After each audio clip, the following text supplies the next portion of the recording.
Nahawi sa batuan ng mga bote at demolisyon sa isang barangay sa Davao City kung saan mahigit 30 pamilya ang nawalan ng tirahan. Sa Boracay naman, isang bahagi ng sikat na resort ang giniba rin dahil labis daw ang sukat nito sa itinakda ng DNR. Narito ang report. Umulan ng bote sa North San Juan compound sa Barangay Sentro, Agdao, Davao City kaninang umaga.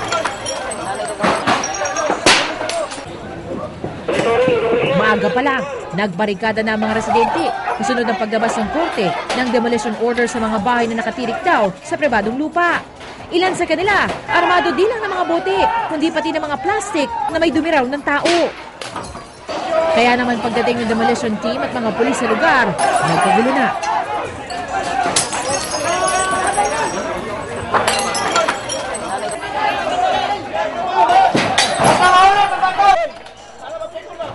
Lalo raw tumaas ang tensyon nang alisin ng demolition team ang watawat ng MNLF na pag-aari raw ng ilang residente. Negotiate muna dahil may mga loopholes o ano yon kasi hindi naman tayo abogado.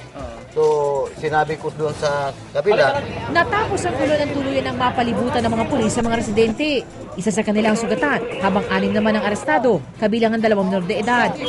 Tutulungan naman daw ng City Social Services and Development Office ng Davao ang mahigit 30 pamilyang nawalan ng tirahan. I choose not to go there tungkol kay that is the final execution of the right of demolition. Maluoy ko sa mga tao.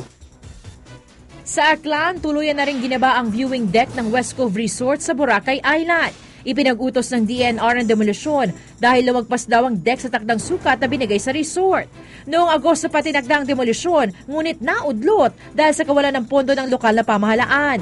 Balak naman magsampa ng kasong pamunuan ng West Cove dahil wala raw court order ang nangyaring demolisyon. They conspired, colluded, and confederated to damage, if not totally destroy the reputation and business of Boracay West Cove. Naharap din sa iba pang reklamo ang resort dahil sa kukulangan umano ng kaukulang mga permit. Dati nang naging laman ng balita ang West Cove Resort na napaulat na pag-aari umano ni Sarangani Representative Manny Pacquiao. Pero tinanggi naman ni Pacquiao na sa kanya ang naturang resort. Para sa saksi, Salima Rafran, nag-uulat.